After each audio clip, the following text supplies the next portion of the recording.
Hi, everyone. Rich Bray here with another look back at Cardinals history.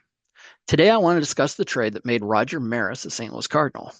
At the time of the trade on December 8th, 1966, hand and knee injuries had depleted much of the power that made Maris a household name in 1961, when he slugged 61 home runs to surpass Babe Ruth's single season record.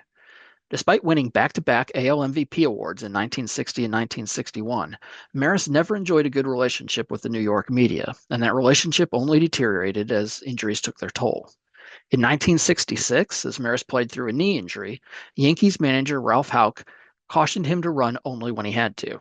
Of course, the Yankees didn't publicize those orders, so when Maris failed to race out ground balls, the fans began to boo him and the New York media criticized his lack of hustle. That summer, Maris informed the Yankees that he planned to retire after the season. Houck asked him to wait until the following spring training to make it official, and Maris agreed.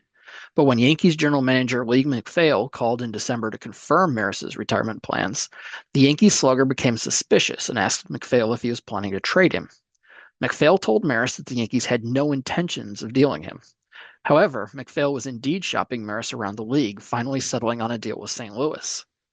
After the trade was completed on December 8th, 1966, the Yankees president told the New York Daily News that only three teams had shown any interest.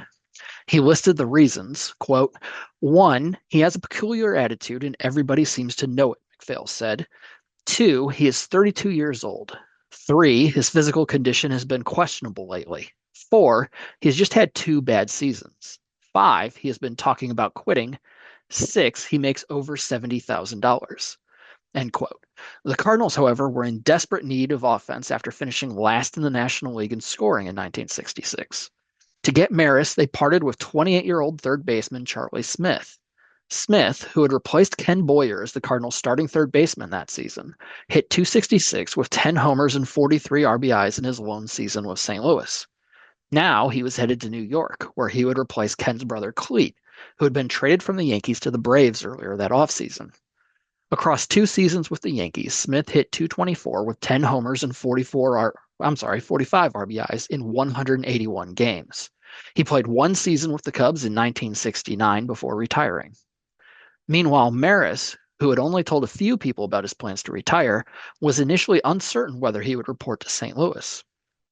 Quote, the writers would have made me look bad again, Maris explained. They'd say, well, he's not going to play because he was traded away from the Yankees. They would have jumped on me like it was a big news story, so I finally agreed to go ahead and play the year. Both Maris and the Cardinals were glad that he did. In 1967, Maris hit 261 with 9 homers and 55 RBIs, helping the Cardinals win the World Series title. He enjoyed his time in St. Louis so much that he returned in 1968, batting .255 with 5 homers and 45 RBIs, and once again helping the Redbirds capture the National League pennant. Quote, contrary to what we'd read about him in the papers, Maris wasn't chronically miserable, Bob Gibson wrote in 2015. He was just a plain-spoken, chain-smoking North Dakotan who was happy to be away from high-rise apartments in the media capital of the universe, and happy to finally be happy. So that's the story of how Roger Maris finished his career with the Cardinals, helping them win 2 National League pennants and a World Series title. For more Cardinals history, visit stlredbirds.com or follow me on Twitter at Remembirds, Remembirds. Thanks again, and go Cards.